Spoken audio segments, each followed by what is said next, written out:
Buenos días, doctora. Estoy lejos porque es una cuestión logística de aire acondicionado que no me quiero enfermar, así que lo pongo acá, doctor. Le exponemos al frío intenso también a ver, en la entrevista. A ver cómo reacciona. Ah, Como le dije al doctor Virgilio recién, eh, por cuestiones, digamos, de región, de localidad, digamos, terreno chico este, ¿no? No sé la palabra. Nos conocemos, digamos, pero digamos, con respecto a al público que sigue esta entrevista y para el que he grabado, estilo una presentación personal, ¿no? En cuanto al desarrollo de la vida y de la profesión y del perfil, y después comenzamos una serie de preguntas que no hacen normalmente a lo técnico, sino hacen ver al perfil y la visión del desarrollo de la función. está bien. Bueno, Iniciamos. gracias. Buen día a todos y todas.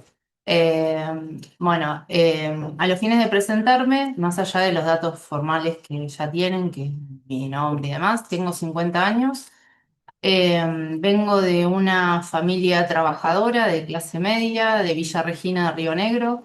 Eh, Mi familia nuclear es muy chica, mis padres, mi hermana, mi sobrino, ya no tengo abuelos más allá de tíos y demás, así que familiarmente es chico y casi todos están allá en Río Negro.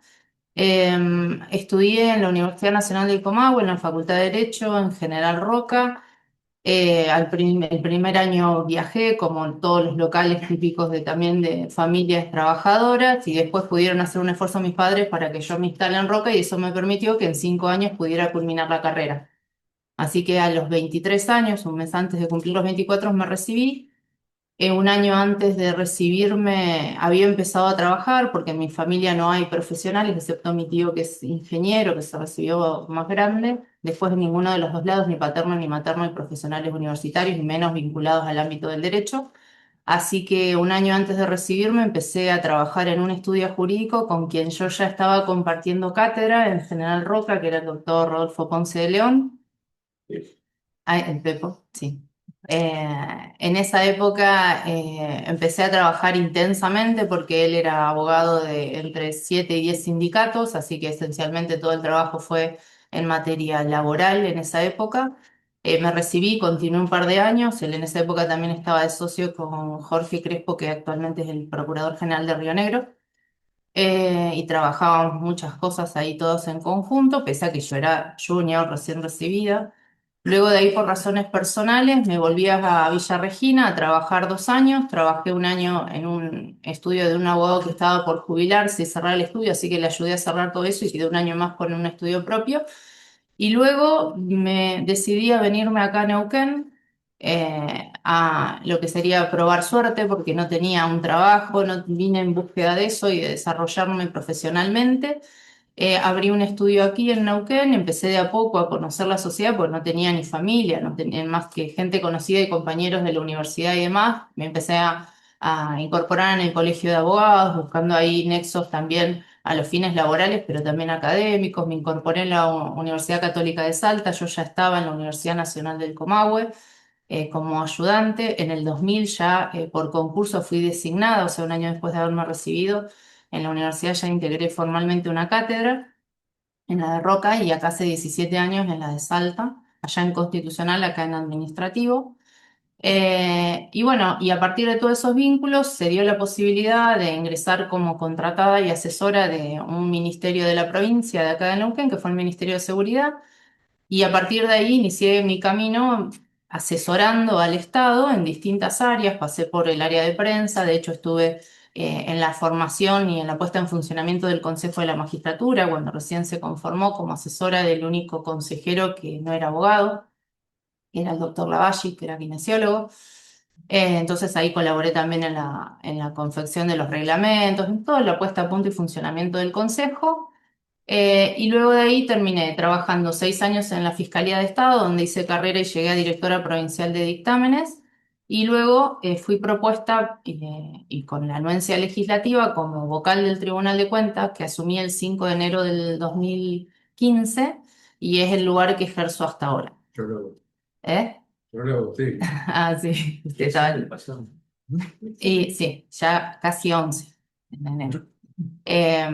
Y ahí en el Tribunal de Cuentas, en la distribución de funciones, hoy estoy a cargo de la vocalía División Gobierno Administración Central, que es la que se encarga de auditar con un cuerpo de 11 profesionales y auxiliares especializados, el Poder Ejecutivo Administración Central, el Legislativo, el Judicial y al Consejo de la Magistratura. Más allá de eso, desarrollo la actividad académica. La vida personal me permite hacerlo de manera bastante intensa, pero sin superponer el horario de trabajo, porque de hecho cada vez que me surge alguna invitación de algún viaje al exterior y demás, siempre lo hago con licencias ordinarias, nunca con extraordinarias ni viático con la provincia. Así que siempre en esos tiempos libres es donde desarrollo toda esa actividad extralaboral que me permite participar en posgrados, en distintas universidades, haber hecho máster en el extranjero y demás, y que me mantienen activa en todo lo que es académico profesional, esencialmente en esas áreas, primordialmente en constitucional y también en derecho administrativo o internacional. En lo personal, estoy soltera, no tengo hijos, y esa es mi realidad hoy, más allá de lo familiar, de las relaciones interpersonales, amigos y demás, o de alguna actividad social que uno pueda tener con distintas instituciones, con las que siempre he estado vinculadas, mucho también tienen que ver con la universidad, como tutorías, colaboraciones a fin de que los alumnos como Fundación Sí, por ejemplo, que se interesen en el ámbito universitario y sigan, continúen y no deserten en esa área, como importante que por lo menos para mí en lo personal me permitió obtener una carrera y poder desarrollarme profesional y personalmente, porque colaboró también en mi desarrollo personal esta profesión. Y desde joven también estuve vinculada a grupos como Rotarac, Leones y demás, siempre con ese intento de contacto social. En los últimos años no lo he hecho porque me he abocado más a la cuestión profesional y académica. Pero bueno, esto es lo que soy y lo que vengo a mostrar. Bien, Bueno, empezamos. gracias. Sí, Lidia, Buen doctor. día. La escuché el viernes pasado Ah, sí.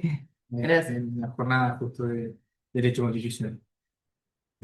No, yo quiero su opinión respecto de esta nueva ley de la reforma jurisdiccional, de la reforma de regionalización de, bueno, también de Sí. toda la organización del Poder Judicial o de las circunscripciones, por decirlo propiamente dicho, en la provincia de Neuquén. ¿Cómo si conoce bien Sí. cómo es la misma? Si nos puede explicar, por favor. Sí. En principio, como parte de un acuerdo político entre los distintos poderes o funciones de gobierno, a partir de este proceso de regionalización que fue instado por el Ejecutivo, con esta idea de flexibilizar la organización interna de cada uno de los poderes, de la accesibilidad al ciudadano, la desburocratización, la inmediatez, bueno, que son siempre argumentos que se utilizan cuando se redistribuyen o se zonifican política o jurídicamente un territorio. El Poder Judicial adhirió a esa idea y ese trabajo de regionalización, y por lo que he visto del proyecto que está en trámite, que creo que ayer fue elevado a estado parlamentario en la legislatura, eh, el proyecto lo único que esboza, porque en el resto de las cuestiones le deja las competencias del Tribunal Superior de Justicia, es esta idea de redistribuir demográficamente en función de la población y también teniendo muy en cuenta la cuestión tecnológica para ver la vinculatoriedad y la comunicación que haya entre los distintos ámbitos, ciudades y la población en general. La idea es asimilar las circunscripciones a este sistema de regionalización. En ese sentido, de las 5 circunscripciones actuales, donde más impacta la regionalización, por lo que he visto en el mapa, Sí. es en la zona que tiene que ver con Vaca Muerta, Confluencia, la comarca. De hecho, quedaría la circunscripción 1, Rincón de los Sauces dentro de Vaca Muerta, que sería lo primero que queda claro en la ley. La zona de confluencia junto con la zona de la comarca, que hoy es diferenciadas como circunscripción 1 y 2, esas se achican notoriamente. se crea la zona o la región del Limay, que es la parte de Piedra, Picún, toda esa zona, que en principio, por lo que se transmitía, por estas cuestiones de conectividad y comunicación, no estaría operativa de manera inmediata. Se mantiene la zona de los lagos, la parte de Zapala se convierte en Del Pehuen, el Alto Neuquén, que sería la zona de Chosmalal, y ahí queda rediseñada todas las 7 regiones a partir de ahora sobre las 5 que estaban.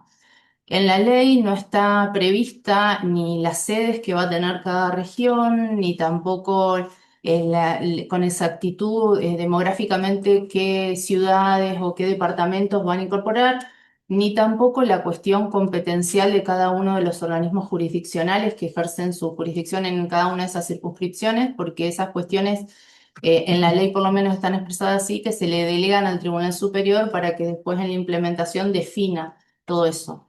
Por ende, lo que hace es modificar los primeros artículos que tiene del 5 al 7 de la ley 1436, que es la ley orgánica del Poder Judicial, y deroga los siguientes que tenía que ver con la especificidad de las ciudades, departamentos y demás, que es lo que le delega o le queda en cabeza del Tribunal de Justicia poder implementar. Y la otra salvedad que sí hace la ley, que en la operativa resulta muy importante más pensando en términos de inmediatez o de cercanía del destinatario del servicio de justicia con justamente el Poder Judicial, es lo referente al funcionamiento de los juzgados de paz, que mantiene sus competencias territoriales, las delimitaciones que tienen actualmente, esas las persisten, más allá de cualquier redistribución o afectación que quede después en función de esa regionalización. Disculpame, ¿puedo? Sí. ¿Y cuál es su opinión respecto a eso? Creo que operativamente siempre es bueno porque el Poder Judicial no deja de ser uno de los 3 poderes del Estado, que trabaja en consonancia con los otros poderes, más si lo que está pretendiéndose es justamente esa inmediatez o esa cercanía, porque una de las cuestiones que más justamente se le endilgan a veces al Poder Judicial es el poco contacto que tiene con la ciudadanía o la cercanía que pueda tener el usuario del servicio de justicia con el órgano judicial. Esta redistribución también era necesaria, hace muchos años estaban las circunscripciones delimitadas de esta manera y la verdad demográficamente creció muchísimo la zona de Vaca Muerta y por lo menos la primera circunscripción que veo que es la que está más afectada en esta redistribución o en esta zonificación. Después hay que ver cómo se implementa y cómo se instrumenta, básicamente.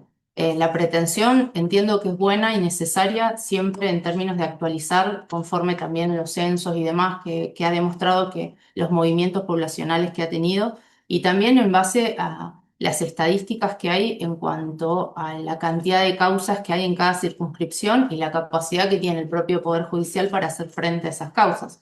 Entonces, en esa lógica, creo comparto la idea de que si hubo una rezonificación en el interior a partir de estas regiones, pueda coincidir el esquema del Poder Judicial circunscripcionalmente con lo mismo. Después hay que ver cómo se implementa y cómo en los hechos impacta, que es lo que les comentaba que no está en la ley, en esto de, por ejemplo, las cámaras con sus competencias, si va a seguir la Cámara del Interior, si se va a proyectar algo como pasó en penal, que hay una única Cámara provincial, o sea, todo eso va Si a hay ser... problemas más básicos, por ejemplo, en Rincón de los Sauces, que nos Sí, pasa a diario que no se puede cubrir. exactamente. Entonces, en eso entiendo que busca resolver ese problema. Después, obviamente, en la implementación ahí se verá si realmente es eficiente o no, requiere otro ajuste adicional, más allá de poder crear juzgados o lo que fuera que termine decidiendo el Tribunal Superior, porque en la ley no está previsto, solamente lo demográfico y la división circunscripcional, nada más. Gracias. No, de nada. Bien, y una última pregunta que quiero hacer. Respecto del proyecto de reforma del Código Procesal Civil, ¿qué opinión tiene? Sí, Más allá de que hay, digamos, lo que es la última presentación que se hizo en un colegio de abogados hace 2 o 3 semanas sí. aproximadamente, bueno, obviamente que esto se va a terminar de pulir en la legislatura y los últimos detalles. Bueno, me gustaría escuchar de lo que ha tomado conocimiento, qué visión tiene. Sí. Sí, yo en lo personal no participé ni en la Comisión Interpoderes ni en el ámbito de las discusiones. Sí he visto los informes de avance y he estado atenta a razones obvias a todo el trabajo que se viene haciendo hace más o menos 6 meses.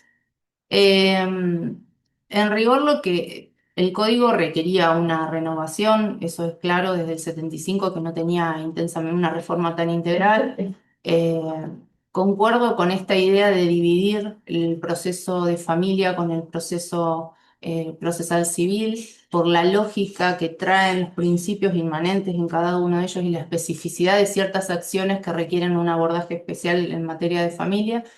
Y entiendo que la idea política, porque esto no deja de ser una decisión política, iniciar por un código y no por otro, o modificar determinada norma, tenga que ver con el procesal civil, porque implica también un cambio bastante rotundo. La idea acá, en lo personal, pensé que iba a ser todavía más oral, con mayor oralidad el proceso. Entiendo que no, y entiendo también cuando lo he consultado que ha sido por razones prudentes en lo que sería esta transformación del proceso civil.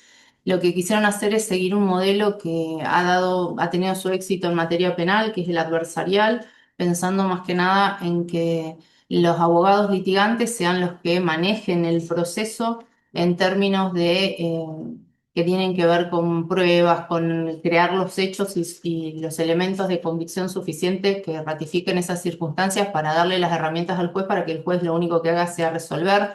Por eso la tendencia no es la oficiosidad, sino al contrario, el impulso de partes. Y en función de eso se ha articulado todo el código.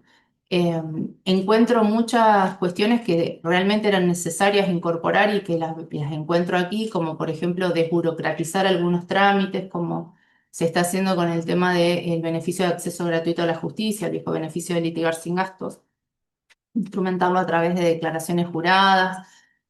Advierto también una intención de volver a ordenar, o sea, en términos ordenatorios del proceso, con esto de reforzar la idea de la buena fe y estereotipar y clasificar la mala fe y que como consecuencia de ello haya multas.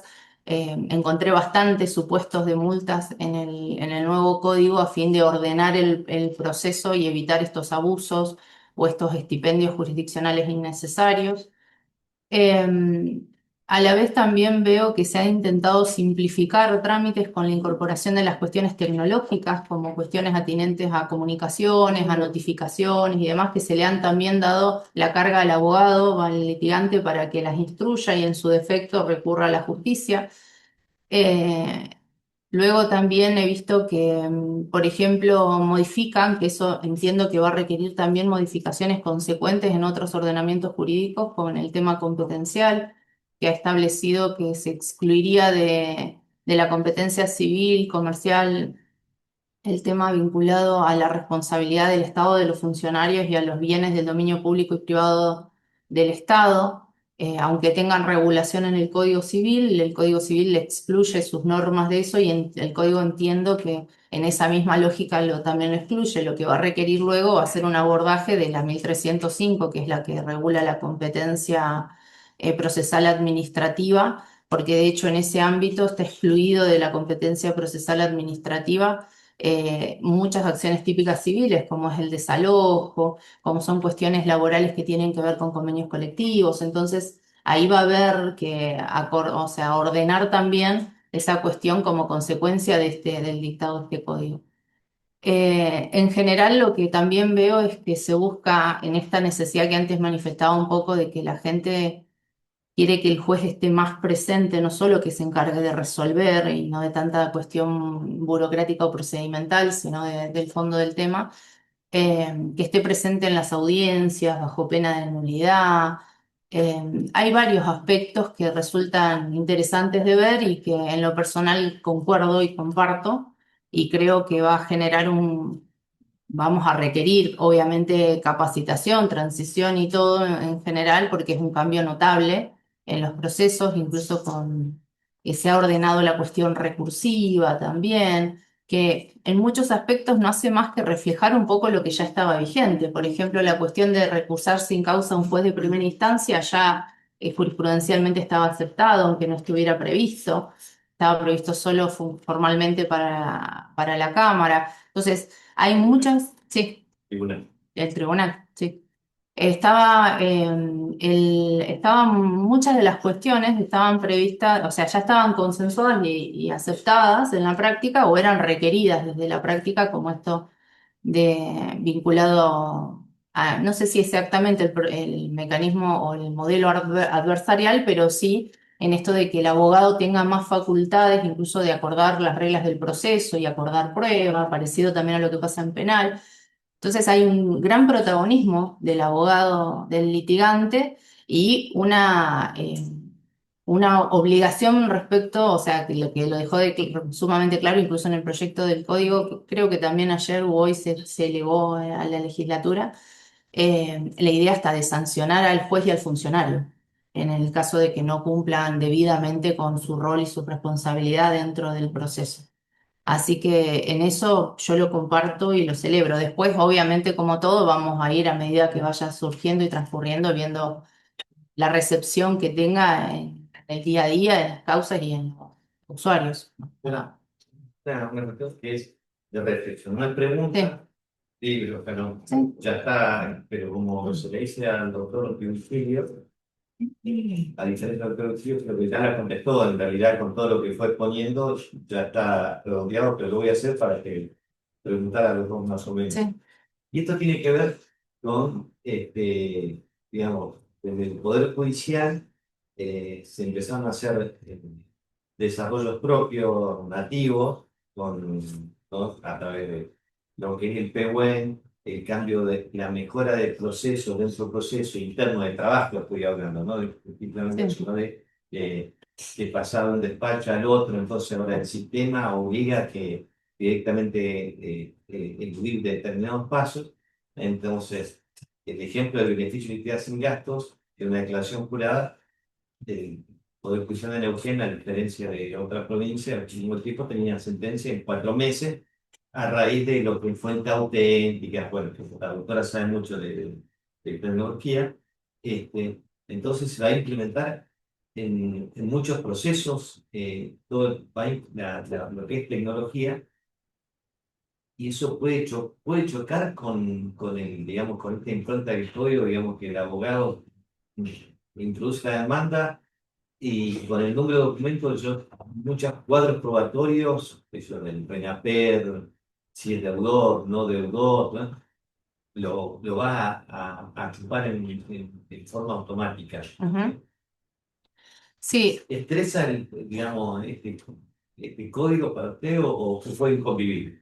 no, yo creo que conviven perfectamente. Lo que hay que hacer es garantizar ciertas cuestiones básicas que están comprometidas, como por ejemplo el tema de mantener, que en parte creo hubo un protocolo dictado, por ejemplo, por el Tribunal Superior sobre el uso de la IA en usos particulares, por ejemplo, que ahí pone ya el foco de atención, no institucionalmente, ¿no? Como creación de un programa o habilitación para el uso de la función jurisdiccional, sino si alguien personal o particularmente utiliza, por ejemplo, la IA, en dejar asentada la necesidad de resguardar y de proteger ciertas premisas que legalmente tenemos, como por ejemplo en esto de la confidencialidad respecto de ciertos datos, el tema de la protección de los datos personales, no solo de los datos sensibles, el tema de, sino eso de facilitar, lo que aporta la tecnología, que es facilitar esta desburocratización, que era lo que yo les decía con esta idea de que si ya hay organismos o entidades públicas que tienen la información, que es otro sector del Estado, pero el Estado no deja de ser uno,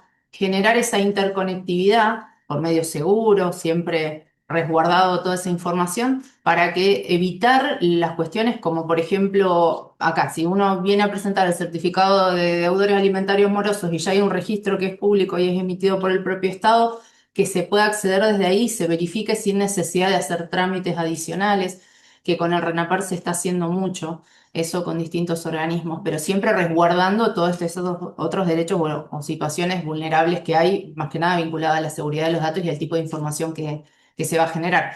Pero una vez que esté estandarizado, que estén aprobados debidamente los protocolos, los formatos, incluso, como por ejemplo estas declaraciones juradas para el beneficio de acceso gratuito, el viejo litigar sin gastos sería. Eh, y todo eso estandarizado y coordinado, siempre que haya también supervisión humana, en el sentido de que hay alguien que controle, porque la Corte y la mayoría de los organismos donde más hacen hincapié no es en el uso de tecnologías, sino justamente en la carencia de mecanismos de control que no solamente permitan que funcione bien en el ámbito interno del Estado, sino que le garanticen a la persona, que es el objeto o el sujeto de esa información, dependiendo de qué se trate, de que también tiene una forma de verificar lo fidedigno, de verificar la finalidad por la cual se tienen los datos, que es un poco lo que se quiere proteger en materia de datos personales. Pero yo creo que el camino está yendo para allí, siempre que se guarden esas debidas medidas de resguardo y de control y de supervisión, básicamente. Pero creo que está todo, vamos para allá. Bueno, aparte, bien, Gracias. estamos felices. Bien, buen día. El protagonismo que le da a las partes esta modificación puede llegar a afectar la tutela judicial efectiva o hay un punto de equilibrio, por lo que conozco, ¿no? No, yo creo que siempre va a haber un punto de equilibrio porque el último garante de la tutela judicial efectiva va a ser un juez. Y ante cualquier conflictividad que las partes manifiesten o que los abogados incluso evidencien en ese diálogo que tienen entre ellos, que de hecho, por ejemplo, el código pretende que en toda en el marco de esto del Código Procesal Civil, me pregunto, sí, en ese contexto, lo que trata de generar, por ejemplo, con las diligencias preparatorias de la prueba y demás, es también generar esa convicción en los abogados de ya cuando van a iniciar el proceso, medianamente tener una idea del posible resultado, teniendo en cuenta que lo que va a definir el proceso va a ser la calidad de la prueba que se tenga y de los hechos que se puedan corroborar en ese contexto, que es lo que le da y delimita la jurisdicción del juez. Entonces, de esa manera también no judicializar absolutamente todo, sino que llegue lo que realmente, los conflictos que realmente requieren la intervención de un juez. En esa lógica, el código, por lo que he leído, más que nada en la parte general, prevé aquellas situaciones en donde el abogado individual o colectivamente no hay acuerdo o el abogado no puede constituirse de esa prueba y demás, o de hacer las diligencias que el código le indica que puede para preparar el caso que va a plantear procesalmente, la instancia de acudir a un juez para garantizarlo en ese sentido. Entonces, siempre la tutela judicial efectiva va a estar en cabeza del juez porque tiene que ver con el ejercicio de la función jurisdiccional. Lo que puedan resolver las partes dentro de derechos que son conciliables, transigibles o disponibles para ellos, entra dentro del aspecto de la autonomía que también está protegida.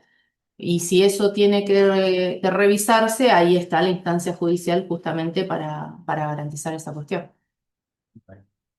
Y la segunda, perdón, está pensando. Sí, señor. La va a hacer la. Ahí es. Ahí es. Ahí es. Para que Quiero no contar olvide- con tu compañero. Son años. Claro, No, usted. es un momento distendido. Sí, no, está bien. Doctora, ¿cómo le va?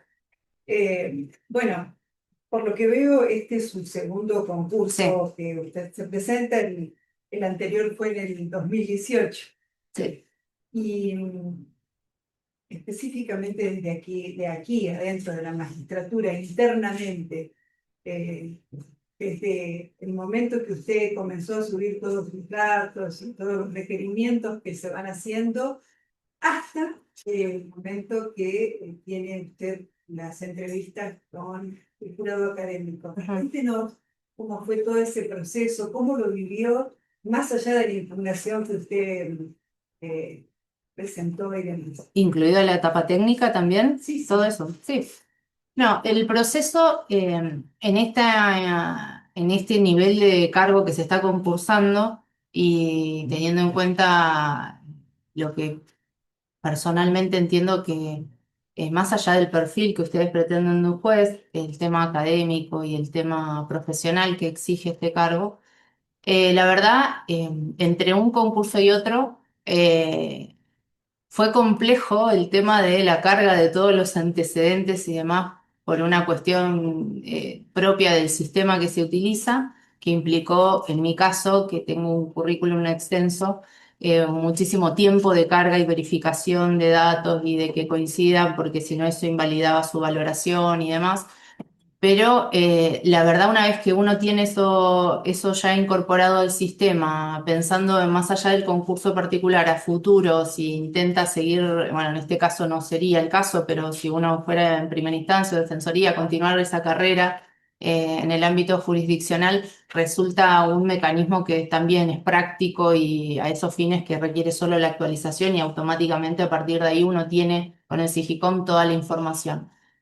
El proceso en sí del concurso, en estas distintas etapas, yo soy una persona, como habrán visto, que más allá de presentarles y tratar de cumplir con, o sea, con todas las formalidades que se exigen en todos los ámbitos, que en eso soy bastante respetuosa de las formalidades, siento que la instancia impugnatoria es un derecho que tiene la persona ante la situación que advierte que quizás o no se comprende lo que uno plantea o no se da conforme a lo que uno entiende que debiera ser, conforme también lo dispone la normativa vigente, y por eso es una instancia habilitada para cualquiera que concursa y la ejerzo constantemente, y de hecho me pasa, no, el ejercicio jurisdiccional administrativo, claro, porque no soy del Poder Judicial, en el Tribunal de Cuentas se entiende que es un órgano jurisdiccional pero administrativo.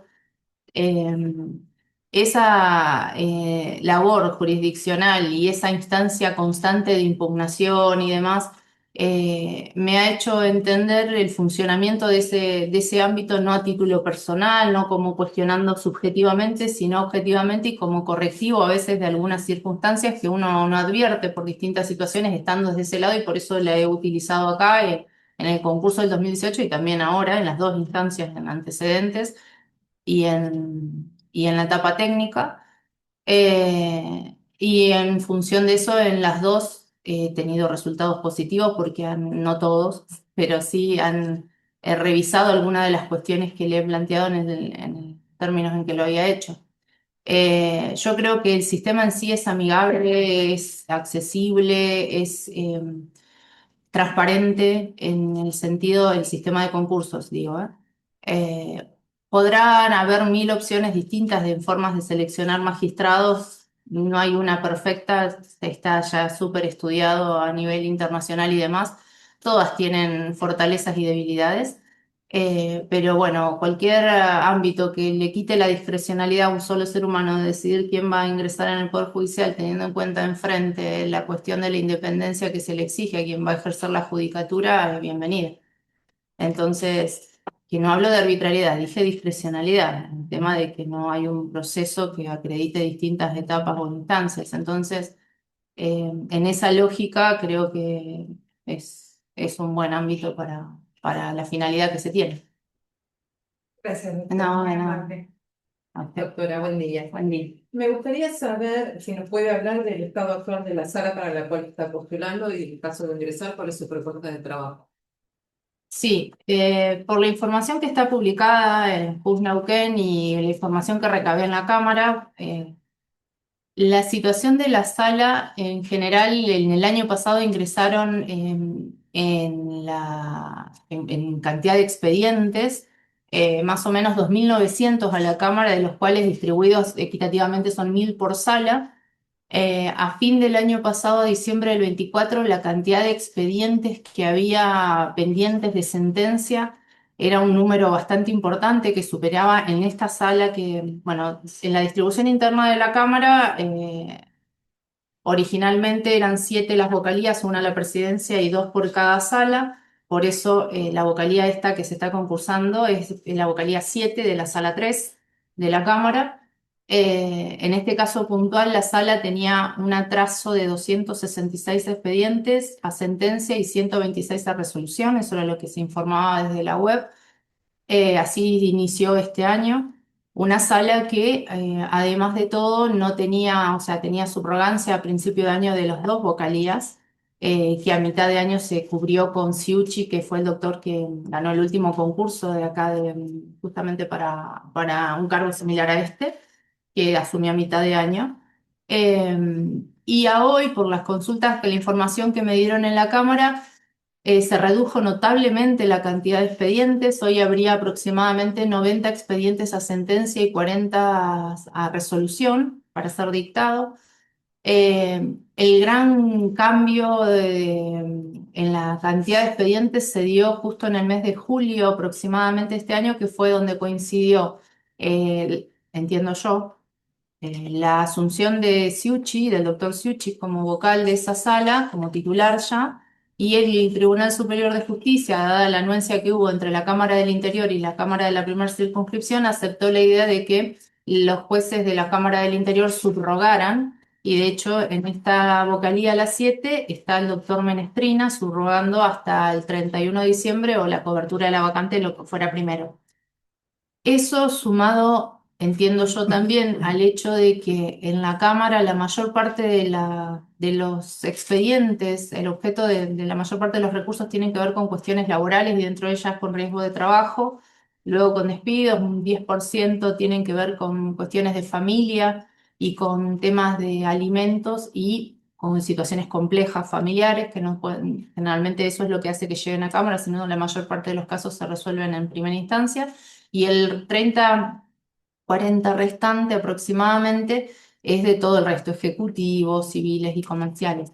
Con esa lógica, también a mitad de año se dicta por el TCJ un acuerdo que fue el acuerdo Trotelli, el acuerdo 1 del 25, que vino a uniformar también la forma de resolver las causas que tienen un alto nivel de litigiosidad respecto de la materia de riesgos del trabajo, y ello ayudó a descomprimir notoriamente la cantidad de expedientes pendientes de sentencia. Pese a ello, sigue habiendo obviamente un atraso y obviamente la forma de abordar un poco en los distintos trabajos que he tenido hasta ahora me han tocado situaciones como estas de normalizar procesos, ordenar organismos, estructuras y demás. Así que siempre la forma de trabajar la inicio con un diagnóstico inicial. Primero, obviamente, lo que haría en el caso de asumir y de ir a esta sala es hablar con el colega para ver también qué mecanismo de trabajo y qué advierte él, con el equipo de trabajo que está ahí designado, que por lo menos para esta vocalía hay una secretaria de jurisdiccional y dos relatores, abogados relatores. A partir de ahí ver el panorama general y empezar individualmente cada expediente a ver la situación para ver si hay una posibilidad de clasificar en base, en principio, a 3 criterios que son típicos de cualquier organización de esta naturaleza, como es el tema de la complejidad de los casos, el tema de la antigüedad del expediente en la sala y el tema de la urgencia que pueda tratar, teniendo en cuenta no solo todos los recursos humanos, sino los insumos o los recursos técnicos que se tengan a esos fines, teniendo en cuenta también que hay un caudal de expedientes que ingresa constantemente mes a mes en la sala, que aproximadamente son de entre 80 y 90 expedientes, entonces el encarar el trabajo del atraso histórico no debe generar nuevos atrasos en lo que está ingresando, entonces la mecánica que tiene la Cámara es que cada 15 días distribuye y de esos entre 40 y 50 que le toca a cada vocalía, un tercio queda en secretaría porque son cuestiones de trámite y un tercio a cada vocal, entonces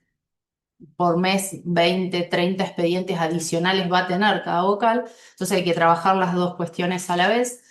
Una vez visto ese panorama y analizada la mecánica de trabajo y demás, y ver estos flujos de ingresos que hay para ver si también se puede estandarizar algún tipo de protocolo no institucionalizado, sino instructivo del trabajo para ordenar esto y no generar nuevas demoras, eh, lo primario es abordar, tratando de no llegar a lo que se le dice en estas materias como esas falsas victorias, de tomar un caso simple y decir el primer mes resolví 30 y dejé todo lo complejo para después, sino realmente atender a esos 3 parámetros que les había dado para empezar a abordar los temas pendientes y generar una estructura que sea adaptable pero realizable, revisable, dialogada, no solo con el equipo de trabajo, sino con el colega de la sala. Y yo estimo que este nivel de atraso, sumado a esto que mensualmente que se va incorporando, en 6 meses o menos podría llegar a ordenarse para que estén todas las salas en el mismo nivel de caudal de trabajo. Bien, esto me lleva a otra pregunta. Según la información que está publicada, Sí.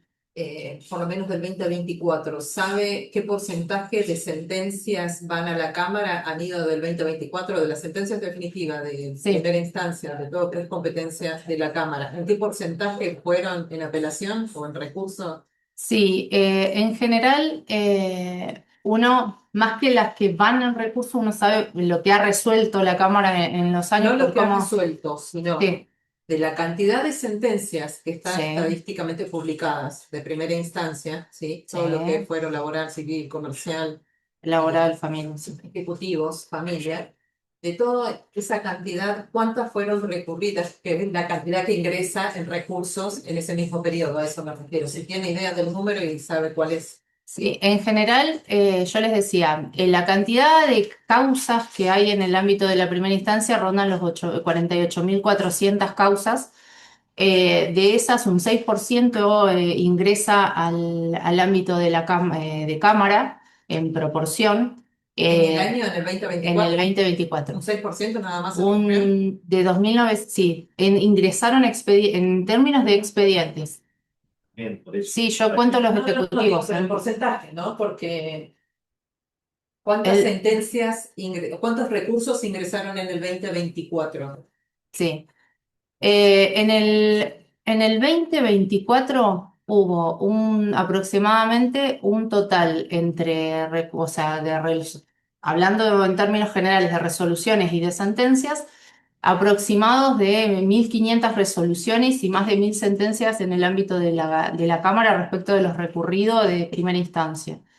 Dentro de esas cantidad de recursos resueltos por la Cámara, aproximadamente el 33% fueron confirmatorios, el 6% fueron revocatorios y un 60% de esas sentencias emitidas por la Cámara han sido modificatorios en las sentencias emitidas resolviendo recursos de la sentencia definitiva sobre recursos de apelación en la Cámara en el 2024.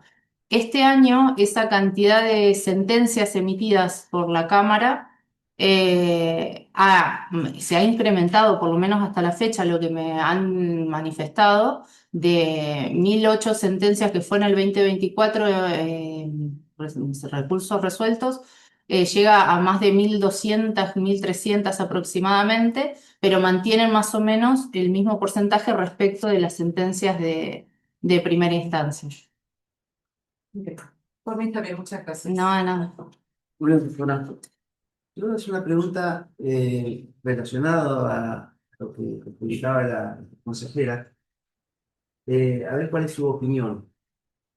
Según los datos que tengo yo, que pueden ir en más o en menos de los números, la, la sala 3 que usted integraría en caso de ser designada, cuando asumió el nuevo vocal tenía 140 causas para pendientes. Ujú, A la fecha tiene 40 más o menos. ¿Sí? sí. Eh, Las otras salas tienen entre 70 y 90 clientes cada una, más o menos. Por eso es discutible el número porque Sí, sí, sí. puede no ser exacto. Entonces yo me pregunto, siempre en la búsqueda de, de resolver los casos que llegan a la justicia y discutiendo siempre este concepto de la morosidad, que es un tema que siempre se discute, el atraso, el tribunal, que bueno, las personas llegan, la justicia les llega tarde. ¿Qué cree usted que se debe priorizar? ¿Una sentencia corta y concreta buscando la inmediatez en el proceso o preferir hacer sentencias largas con escribir libros en el medio y tomarse su tiempo? Y esto me lleva a hacer una segunda pregunta. Si uno analiza los números estos que tengo aquí, ¿qué pasa en las otras salas que un juez que hace 4 meses que asumió bajó ese número y en las otras salas están dando vuelta con 70, 90 causas? ¿Será por la complejidad de los casos? ¿Se tomarán su tiempo? No sé, ¿cómo analiza esto de ley? Tal vez muy subjetivo porque no vi los Sí, sí. con los expedientes sobre la mesa. Sí, sí. Igual yo, porque tampoco he hablado con las otras salas para ver el porqué, para comprender el porqué de esa situación. Eh, Yo acá en esto no es como que hay una elección entre una u otra situación, si es preferible, desde mi punto de vista, una sentencia corta, simple y rápida o una más profunda. Yo creo que la obligación del juez, desde lo constitucional y lo legal, es que su sentencia esté razonablemente motivada. Si esa motivación resulta, ante un caso más simple, ser más acotada, más sujeta a la norma, sin tanta valoración de la prueba, sin tanta necesidad de argumentación, podrá ser más acotada. Si ya refiere a un criterio que ya tiene establecido y asentado, podrá unificar y referir a ese. Los casos complejos requieren siempre necesariamente mayor argumentación. Por algo, no son complejos solamente desde el planteo del caso, sino también desde las herramientas que tiene el juez para resolverlo. Y entonces, en consecuencia, va a tener que hacer uso de, como dice el Código Civil, de todo ese diálogo de fuentes, de todos esos mecanismos interpretativos y argumentativos que tenga, como para poder tratar de llegar a la mejor solución posible para ese caso, que es lo que se pretende, siempre en el marco de la juridicidad, que es lo que se le obliga al juez. Entonces, en esas circunstancias, a mayor complejidad del caso, hay un autor como que se llama McCormick, que habla de esto de los casos difíciles y dice siempre que cuando uno tiene un caso difícil, se exige no solo un tratamiento diferenciado, que eso requiere mayor tiempo, mayor dedicación al caso, sino también existe un reforzamiento en la argumentación, porque la norma de una manera clara y precisa no brinda la respuesta, entonces hay que utilizar no solo otras fuentes, sino otras herramientas técnicas a esos fines que debiera manejar el juez, mayormente todas argumentativas. Y eso es lo que generalmente lleva más complejidad y hace más trabajoso el dictado de la sentencia. Pero bueno, no son herramientas que no tenga un juez ni tenga disponibles y quizás hasta en esa dinámica, numerológicamente van a ser menos los casos que puedan encuadrar en esas situaciones y más los que puedan depender de un criterio que a veces también tiene que ver con eso, que el vocal quiera esbozar en esa materia o en ese tema en particular, como ha pasado con el tema, por ejemplo, de riesgos del trabajo o pasa con el tema de indemnizaciones. De hecho, por ejemplo, si uno ve los fallos de la Sala 1 del doctor Pasquarelli y la doctora Panfile, cuando vemos en materia de tasas de interés o de indemnización, vemos que uno opta por un valor histórico con la tasa TEA, el otro por el valor actual, e insisten en eso. Y también una idea consecuencialista en el sentido de, bueno, o sea, no veamos en abstracto la situación, sino también el efecto que causa esa decisión, que es algo que también tiene que ponderar. En ese caso, por ejemplo, es si saco la cuenta numéricamente, realmente hay diferencia entre las dos posturas y numéricamente llegan casi al mismo monto. Entonces, razonables parecen las dos posturas, pero insisten en mantenerlas. Entonces, va a depender mucho de eso y de cómo transcurra. También otra de las cuestiones que va a depender, que hace también al plan de trabajo o a la organización que se puede hacer de esto, es que el vocal no solamente se va a abocar al caso, el vocal también subroga las otras vocalías inicialmente, el vocal también ejerce la presidencia, como puede ser en la sala 1 que actualmente hoy la tiene el doctor Pasquarelli, que eso también puede ser resentir la diaria en el cúmulo de sentencias que dicte, y también en el caso de que haya disidencias dentro de una misma sala, se sortean entre los vocales para ver quién va a desempatar. Entonces, toda esa dinámica a veces puede conspirar, más lo que por sorteo te toca, que a veces pueden ser casos complejos y por ahí ya es la suerte, el sorteo, puede generar esas diferencias. La verdad, por eso les marcaba, cuando empecé a ver la información de cómo estaba la sala, me sorprendió porque el año pasado, de hecho, la situación de que estuviera vacante las dos vocalías había generado que tuviera 60 causas más que el resto de las salas. Y ahora tiene de hecho 30 menos que el resto de las salas comparativamente. Entonces, algo están haciendo bien. Hay que ver con ellos qué sería. Y también hay que ver la de los casos que Bueno, tienen. y Sí. relacionado a ¿cuál es su visión sobre el cumplimiento de los criterios del TCJ? Porque esto ya llevándolo a la Cámara de toda la provincia, la Cámara de Interior acá, donde muchas veces se están apartando de... Sí. ¿Cuál es su visión sobre eso? ¿Usted cree que se tiene que directamente acatar lo que está resolviendo el TCJ? Pues juega también la autonomía del juez y la independencia, Sí, ¿no? en rigor nosotros no tenemos, excepto en materia plenaria, que es donde ahora lo están ejerciendo, como en este caso Trotelli que yo les había comentado, esa instancia unificadora de la interpretación de una norma para aplicar a determinadas situaciones jurídicas que generan esa ambivalencia en las resoluciones judiciales. Fuera de eso, el juez tiene esa libertad si entiende que existen argumentos suficientes y los hechos que están corroborados y que componen el objeto del proceso que se le somete y tiene la jurisdicción para ello, porque siempre hay que atender a esa cuestión, a que tenga la jurisdicción para decirlo, no aproveche oportunidades para cuestiones personales o demás, guardando esas formas objetivamente, puede controvertir ese criterio y puede, yo entiendo que sí. Obviamente, lo que genera esto, como pasa incluso hoy, que por ejemplo también han cambiado las circunstancias fácticas que se tuvieron en cuenta en junio con el caso Trotelli, y entonces otra vez empieza a plantearse esto de que, bueno, ahora el TEA volvió a subir y no la tasa nominal y cómo hacemos y eso cómo impacta y demás. Puede generar la especulación también de decir, bueno, sé que en Cámara van a resolver esto, voy igualmente y extiendo el proceso para llegar al tribunal donde tenga la supuesta satisfacción de la pretensión que yo tengo. Pero bueno, siempre también en toda esa dinámica hay que salirse de esa, por lo menos en lo que yo entiendo personalmente, es que el juez debe salirse de esa dinámica de decir, de intentar imponer criterio y demás, y tiene que ser consecuente también con la realidad y con la situación que se está viviendo y con la persona que está en el proceso.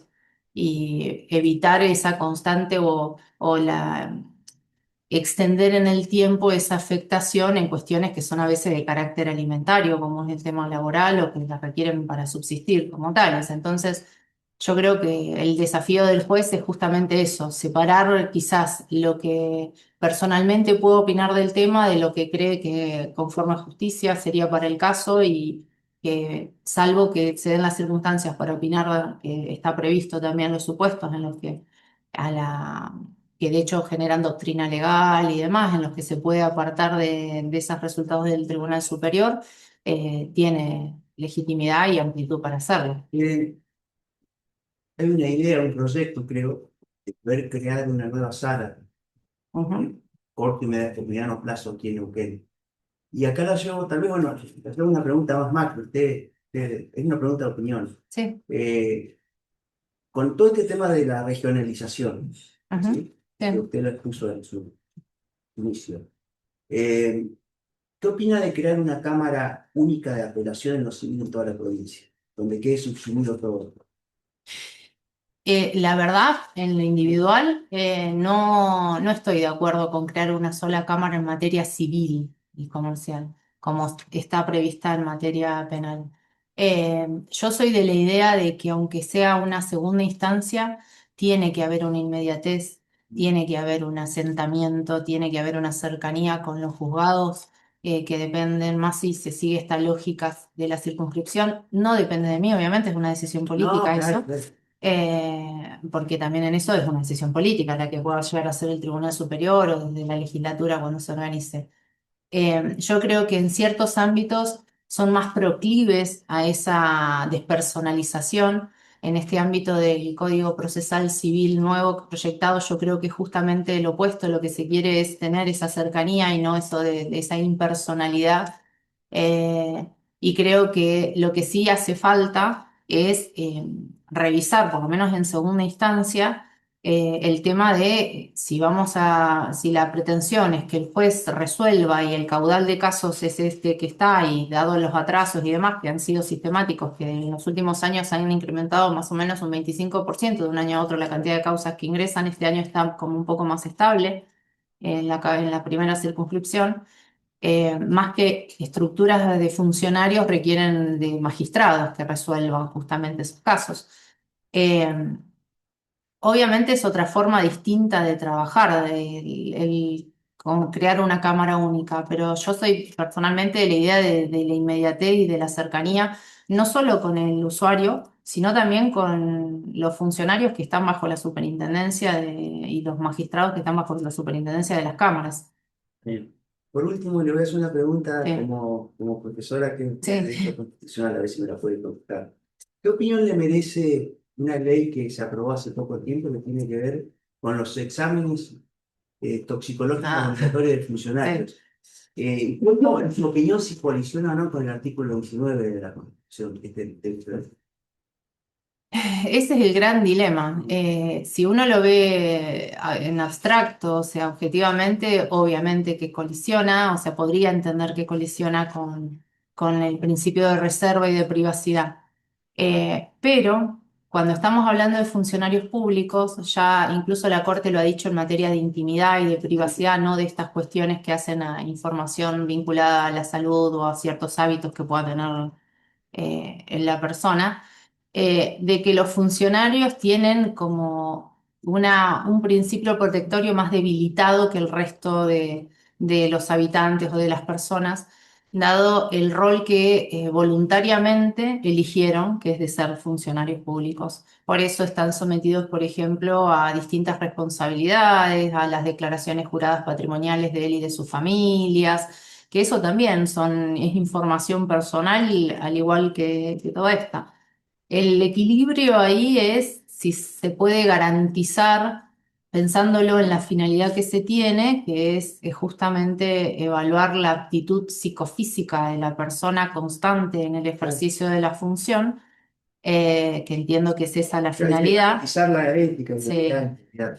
Bueno, sí, lo de la ética es como un concepto más difícil de definir porque aparte es un concepto variable y ya no hay una única valor ético, una única ética desde el momento en que reconocemos diversidad en todos los ámbitos. Entonces es más difícil hablar de ética así yo lo entiendo cuando se habla de ética, igual en la ética del funcionario público en términos generales, de integridad en cuanto al compromiso que asume quien es funcionario público en el desempeño de su función y lo que se entiende común y razonablemente de que involucra esa responsabilidad, como es esto de tener la aptitud psicofísica adecuada. Disculpe que le interrumpa. Sí, No en el fuero civil, pero en el fuero penal, la ley procesal penal hace 11 años que está operativa, sí, establece que se tiene que crear un código de ética.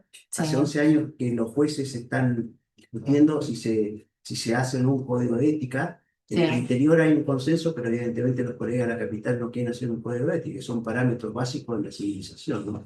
Sí, por Es un eso tema de la ética. el tema de la ética, incluso en la ética, a partir acuérdense que con la reforma constitucional del 94 se le dio la orden al Congreso Nacional que lo hizo en la 25.188, que es la ley de ética para el funcionario público, en realidad es de la integridad pública, porque aspira a eso por esta cuestión de los valores éticos que estábamos hablando, que son difíciles de definir, ¿sí? En cuanto a parámetros objetivos, cuantificables y también objetables. O sea, ahí es donde hay que enfocarse, por eso se habla de integridad más que de ética. Y tiene que ver con crear ciertos criterios, ciertos parámetros que permitan verificar si en el ejercicio de esa función pública cumple con la manda constitucional que tiene y el rol que se le da, porque los jueces son funcionarios públicos, igual que cualquier otra lo que pasa es que uno lo asocia más a los órganos políticos, Claro. como el Ejecutivo y el Legislativo, pero todos en términos generales son funcionarios públicos y debieran estar, y que por eso incluso se avala jurisprudencialmente de que estén sometidos a más controles y más lupas que el ciudadano, que el habitante común, por ese rol que tiene, que también tiene sus beneficios, o sea, porque es una Sí. cuestión de equilibrio. Pero bueno, en esta ley que usted me decía, básicamente lo importante va a ser el resguardo, de que lo que se haga, el resguardo no solo de los mecanismos que se utilicen para verificar que realmente cumplan con los parámetros técnicos que se le exijan, que tenga la posibilidad de contraprueba a la persona y ejercicio de derecho de defensa, y el resguardo lo más difícil va a ser el resguardo de esa información. Porque claramente, y ahí no me queda claro de la ley, que yo la estuve leyendo, no, aún no está reglamentada, entiendo. No, Eh, por lo menos no.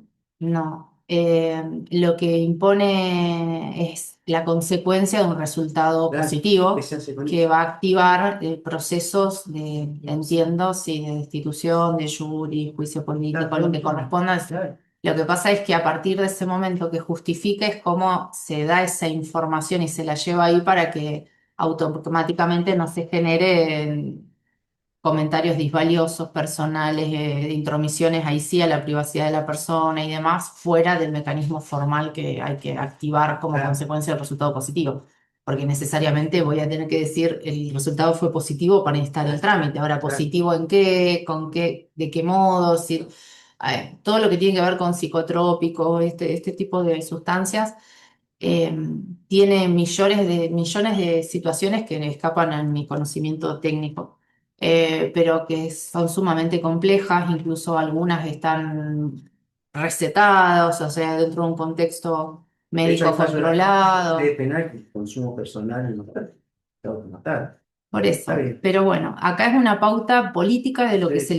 se pretende, entiendo yo, ejercida por el órgano político que capaz para esos fines, que es la legislatura, de decir qué es lo que pretende un funcionario público en la provincia y que Igual, no tenga eso. disculpe que le interrumpa, no me queda claro. ¿Para usted rosa lo inconstitucional o no? No, Ah, que no tiene explicación.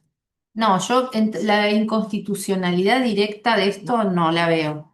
Sí, la veo en todo esto de cómo se va a Eso. implementar y demás, La hasta discusión dónde se puede hacer. sí, hasta dónde llegue. Yo creo que en esto es una postura personal que tengo. Quien es funcionario público tiene una responsabilidad de transparencia, de honestidad, de un montón de valores que son más exigibles, si bien son exigibles a toda persona, porque hacen los vínculos sanos, de buena fe, ordenados y demás socialmente.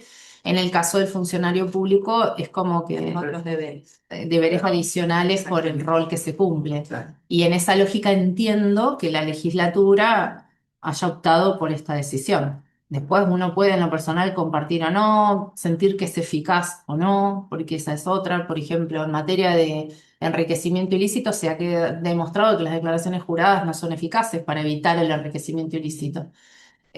Porque hay todos mecanismos paralelos que muestran que el patrimonio no lo voy a tener declarado si en el caso de que haya justamente cometido algún delito de esos. Entonces, quizás el cuestionamiento no tiene que ver tanto con eso, sino con la idea de que si ellos entienden que eso va a ser la forma eficaz de evitar esas situaciones, deben haber tenido algún informe también previo que haya justificado tomar esta decisión. Pero no. Sí. Está bien, yo también. No. Bueno, doctora, a mí me gustaría saber un poco más desde la postura personal, porque bueno, me queda claro que lo académico está preparada. Y tengo un par de preguntas de cómo fue su sensación, si bien le preguntaron cómo se sintió dentro del proceso concursal, ¿cuál es su punto de vista o a qué merece las notas que se ha sacado? En la parte En la técnica. parte técnica. Sí, obviamente el resultado. ¿No que un día malo? No, sí, Digamos, yo que creo cada que el quien- resultado no era el que yo tenía en mente, o no era lo que esperaba. Hay cuestiones que tienen que ver con cierto, o sea, que pueden explicar determinadas cuestiones, pero que en realidad son mi exclusiva responsabilidad, como tiene que ver con el tema del manejo del tiempo o el tema de que tenga que ver con el uso de el sistema propio que tienen ustedes en donde uno tiene que cargar el examen, que tiene que hacerlo en otro documento, Sí, copiar y pegar, bueno, con las complejidades que puede dar eso, que ahí es donde a mí me impactó en lo metodológico, que discordaba la fecha del sistema y se estaba por cerrar con, bueno, cosas técnicas, Vamos a cuestiones entender. técnicas, pero más allá de eso. El resto de lo que sucedió en el examen escrito y en el examen oral, un poco está reflejado en la impugnación que yo hice, eh, más allá de cualquier, tratando de siempre de objetivar todo esto, que obviamente cuando uno es parte es bastante difícil, pero pensando en esta lógica que les decía de lo que la norma impone, la mecánica de un examen y demás, advertí en lo personal que muchas de las cuestiones y de las consignas que habían sido planteadas después no habían sido contenidas en la evaluación, y que de hecho habían hecho hincapié en ello cuando fue la oportunidad del examen escrito. eh, Cuestiones como, por ejemplo, en el desarrollo argumental abarcar 5 derechos, tener en cuenta la perspectiva de género de la infancia y diversas cuestiones que después no fueron objeto de valoración alguna. Entonces ahí por eso yo sentía que discordaba, más allá del puntaje puntual, la valoración que habían hecho porque no respetaba lo que el propio reglamento determinaba respecto de que en base a qué criterios iba a ser la valoración o la puntuación. Ello más allá de la discordancia puntual que había tenido con una cuestión valorativa que había hecho el jurado sobre el tema del principio precautorio y demás, que es algo más técnico eso, que al final advirtieron que el modo en que lo habían planteado en nivel absoluto, en derecho casi nada es absoluto, y de hecho había infinidad de autores que por tiempo ahí no fueron citados, pero que les marqué en la impugnación, que coincidían con esta idea que yo había plasmado en la sentencia. También teniendo en cuenta que habían ellas valorado positivamente todo ese desarrollo argumental, que en mi caso personal lo había reforzado teniendo en cuenta que no estábamos rindiendo para primera instancia, sino para segunda, y que justamente lo que se busca es ese desarrollo argumentativo y esa profundidad de análisis que no es propia de primera, y que en este caso fue más difícil de esbozar porque nos habían dado nada más de 4 horas y media para desarrollarlo, que fue una cuestión general para todos, el comentario sobre el tema, sobre el tiempo. Y bueno, y después en la parte respecto del oral también hice alusión a cuestiones que manifestaban que yo entendía que no eran objetivas en como criterio, como esto de hablar del rigor o del nivel de excelencia que es difícil de cuantificar y difícil de advertir en una fundamentación y también uno de impugnar en consecuencia. Y por ende subjetiviza también cualquier apreciación que puedan tener del examen. Yo no voy a valorar el examen, o sea, el propio examen, porque obviamente no corresponde, no puedo, y porque aparte soy la involucrada. Pero bueno, entendía que no, que la puntuación que se había dado no reflejaba todas esas cuestiones y que tampoco cumplía con el reglamento. De hecho, lo primero que manifesté en la impugnación había sido el hecho de que ni siquiera había criterios o fundamentos separados, sino que las dos opinaban exactamente lo mismo y puntuaban iguales, cuando el reglamento justamente fue una de las últimas modificaciones que se había hecho justamente para tener esa apreciación individual, porque se sabe que dos personas no perciben, aunque la realidad sea la misma, nosotros tenemos todas diversidades de apreciaciones de esa realidad. Entonces, bueno, eso también complicaba cualquier tipo de impugnación o de cuestionamiento que se le hiciera. Está bien, por mí, con respecto a eso está bien. Ahí ahora me gustaría saber cuál es su motivación, por lo que veo de su currículum, siempre estuvo dentro del Ejecutivo. ¿Cuál es su motivación para cambiar de poder dentro del Sí, en Estado? rigor, yo hace 16 años que no estoy en el Ejecutivo. Eh, yo ingresé en el Ejecutivo, pero después he estado en órganos extrapoder, aunque Sí, salarialmente sí, dependemos del Ejecutivo. sí, eso me Los parece 6 años, sí. sí, he estado siempre dentro del Estado. Tuve 6 años, les decía, en la Fiscalía de Estado, y ya llevo casi 11 en el Tribunal de Cuentas, que sí funcionamos como órgano de extrapoder, si no, de hecho, no podríamos ni controlar al Ejecutivo.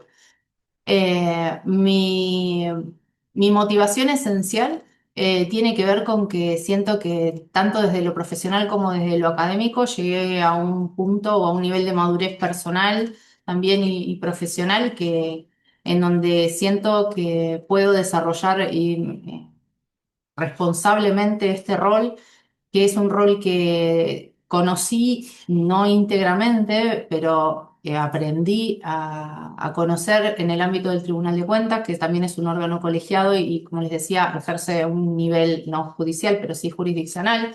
Entonces, ahí de hecho fue la primera vez en donde yo tuve un cargo en donde yo tenía la responsabilidad de la decisión. En todos los otros siempre ejercía asesoría o trabajaba para la decisión que tomaba otro funcionario, y me sentí a gusto con esa responsabilidad y con esa función.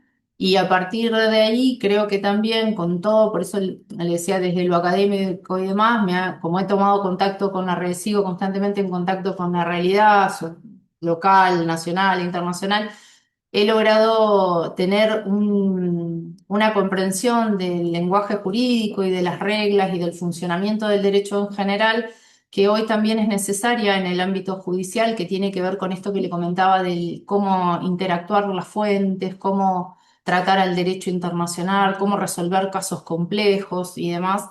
Y a partir de ahí, lo que no puedo dejar de decir, que es algo obvio, que sería un crecimiento también en lo profesional, porque yo hoy estoy asimilada a un juez de primera instancia y tengo todas esas garantías y esa remuneración en el ámbito del Tribunal de Cuentas, y que esto sería obviamente un crecimiento también en eso, aunque sea en un poder distinto al poder en el que yo venía, sea extraordinario, sea el ejecutivo, yo mencionaba. Bien, y le voy a robar una pregunta al consejero Sepúlveda que la hace Sí. habitualmente. ¿Por qué yo la tendría que elegir a usted? ¿Qué particularidad tiene usted para ocupar el cargo? No, yo lo que creo es que, sin desmerecer al resto de las personas que participan, estoy en plenas condiciones para poder hacer frente tanto no solo como le decía, a la responsabilidad y a la función jurisdiccional que se exige en ese ámbito, sino a título personal, con la dedicación que también se le requiere. Y creo que tengo esa cualidad en términos de construcción de pensamiento jurídico que no es habitual encontrar en un profesional y que además también conozco el funcionamiento de las relaciones jurídicas, de las situaciones jurídicas y hasta del mismo Estado desde haber estado adentro. Entonces me da un poder de comprensión de las situaciones en casos en donde muchas veces tienen que ver con actividad o inactividad del Estado que otras personas no tienen para aportar. Sé cómo funcionan los circuitos, sé también de manejo he tenido personal a cargo en todos, de trabajo en equipo, de intervenir en procesos internos de actualización incluso de las estructuras, de los procesos, y tengo todo ese backup de conocimiento y de praxis que creo que es interesante que la Cámara tenga más allá de los componentes actuales de la misma.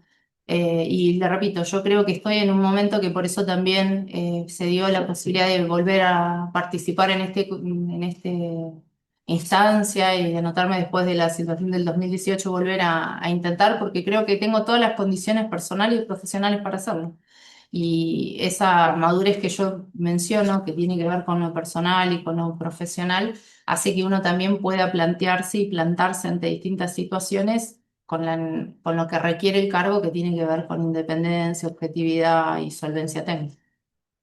Gracias. No, de nada. Yo, una sola Sí. cosa, pero que me quedó dando vueltas. Dime. Que es una valoración, 4 horas es poco tiempo para un examen escrito, pregunto En nada lo más, pero personal- confío por no, y cuál sería Sí. el tiempo para ir más razonable para tener. En lo Trabajar personal, en esto es una asistencia. valoración totalmente personal. No, coincide con el postular. Ah, por eso mismo, Por eso- pregunto, Sí, ya no, lo hizo también. bueno, sí, la verdad el tiempo fue acotado teniendo en cuenta la cantidad de consignas, porque el caso era simple, no era complejo Pero en su análisis. Pero consigna, Tenía que ver con otra consigna el tiempo es con que suficiente. el fallo que se le... Sí, pero el tema fue así. Claro. Si me permiten, perdón. El caso no era complejo, la solución ya uno desde la lectura ya sabía para el resultado final, pero teniendo en cuenta de que uno tenía que emitir una sentencia, proyectar un voto íntegro, pensando en cámara, en donde se exige mayor argumentación jurídica, no tanto la prueba, el análisis de lo corroborado, la aplicación del derecho y la solución, como es a veces en primera instancia cuando el caso no es complejo. Lo que acá complejizó todo fue lo que planteaban en el caso, si ustedes ven la primer carilla del caso, van a ver que más allá de resolver el caso planteaban apelaciones de ambos lados con distintos argumentos, había cuestiones que requerían que no aclaraba si era en el caso de que se hiciera lugar o no, como por ejemplo el tema de actualización de intereses, que igual era incongruente tratarlo, pero igual lo exigían porque no decían en el caso de que hiciera lugar aclarar también esa cuestión, entonces requerían también otro abordaje. Después había puesto esto que les mencionaba, por ejemplo, de que eso fue lo que complicó también desarrollar la sentencia, que vi que la mayoría no lo hizo, porque en el fragor de resolver en ese tiempo no daba, no alcanzaba el tiempo, era esto de incluir en el razonamiento y en la argumentación 5 derechos particulares, algunos que no tenían incidencia directa, además de sumarle perspectiva de género, que en el caso tampoco aplicaba, la que aplicaba era perspectiva de la infancia, más que nada porque era una niña la damnificada. Entonces, el ya condicionar la argumentación diciendo que en esa argumentación tienen que estar estos 5 derechos analizados, que no es solo citarlos, sino es analizarlos, ahí ya la estructura mental para hacer el voto también la complejiza. Entonces, era 1 hora más o menos todos estuvimos ordenando y después revisando el caso, ordenando el material y después 3 horas de tipeo puro, porque tampoco hay que copiar y pegar, o sea, es todo.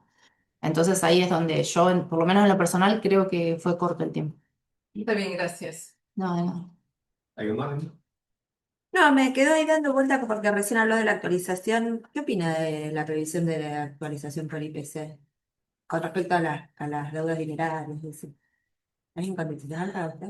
En la actualización por IPC Sí. de deudas dinerarias, no, yo creo que la constitucionalidad o no de las actualizaciones va a depender siempre de un análisis circunstanciado y contextualizado.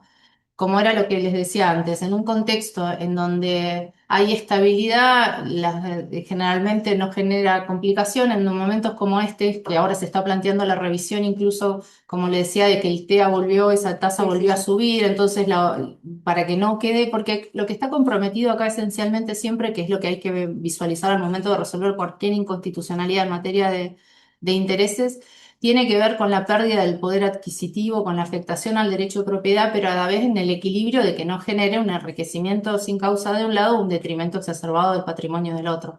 En el juego de todas esas variables es donde hay que resolver el caso, y el caso también atendiendo a ver cuándo fue el hecho generador del daño o de la deuda que debe cobrarse, porque también es un elemento ponderable. De hecho, ha habido supuestos en donde no se ha declarado la inconstitucionalidad de una tasa porque pese a que por un mes correspondía a otra, por justamente esa inmediatez en la cercanía de la fecha con esos criterios.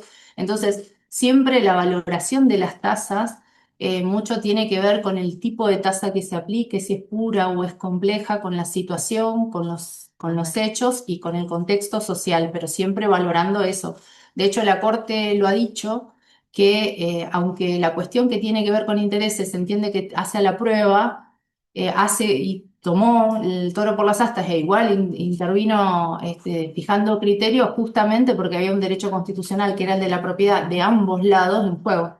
Entonces va a depender de todas esas circunstancias y también, como pasa ahora, del tema del usuario de servicio de justicia, la inmediatez para el cobro en el caso de ciertas deudas que realmente son alimentarias y demás y necesita percibir. Entonces, en la búsqueda de ese equilibrio, de eso va a depender la constitucionalidad o no. Bien, gracias. No, de nada. ¿No?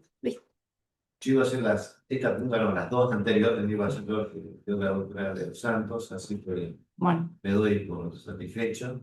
gracias. Muchas gracias. No, a ustedes. Un placer. Adiós. Gracias.